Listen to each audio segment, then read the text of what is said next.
Is this you? Understanding your spending behavior. Have you ever wondered why you handle money like you do?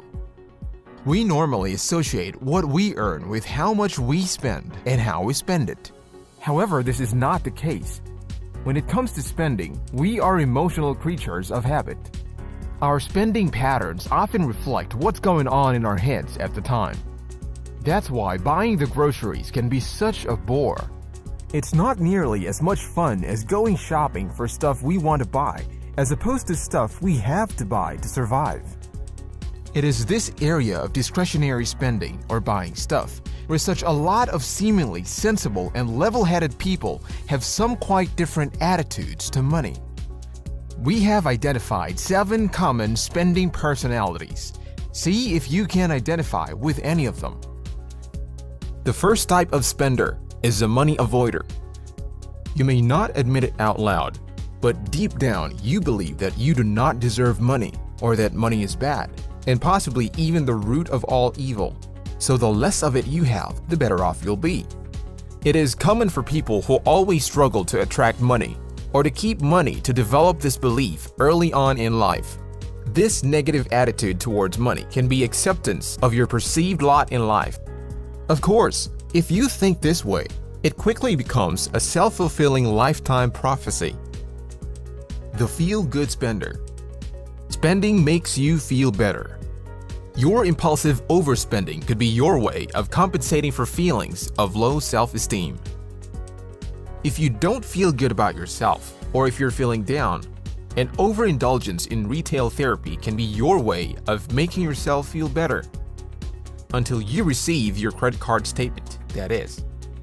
Then you beat yourself up as you regret your impulses. And then, to make yourself feel better, you take your credit card on another shopping trip, and so it goes on. The revenge spender. It goes like this. If he can be irresponsible, so can I, and vice versa. For example, your partner drops $1,000 on the horses, and your reaction is to go out and buy a new handbag and shoes. You spend to get even, to teach your partner a lesson. You may have just doubled your debt, but you make yourself feel better, without thought for the consequences. The dreamer. You are very likely to carry revolving credit card debt because you convince yourself that next month things will somehow be better than this month, with no grounds for that belief. You are also likely to buy lottery tickets regularly, dreaming of a windfall that will solve all your problems. The reality is that the opposite usually happens.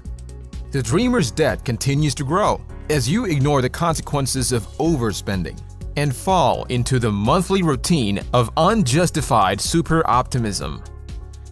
The status spender. You tie your identity and sense of self-worth to the amount of money you have or don't have. You constantly compare yourself to others. It's your overriding desire to be socially accepted that compels you to keep up with the Joneses without the means to afford it. It should come as no surprise that if you have your sense of self-worth riding on the back of your perception of wealth, you could be in for a wild emotional ride. The financially disengaged. What will be, will be.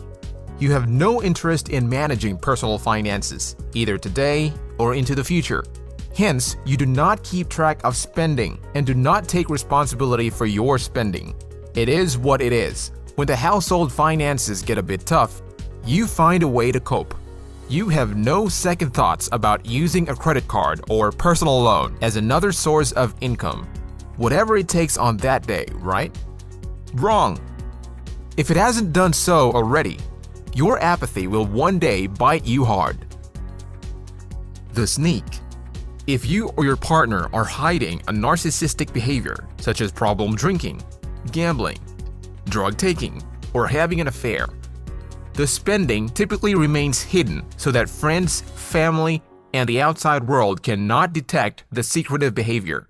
The sneak will commonly attempt to control the household finances so that the money-wasting spending and rising debt can be hidden. The sneak will often go to great lengths to cover their tracks by involving other people in some backdoor arrangement.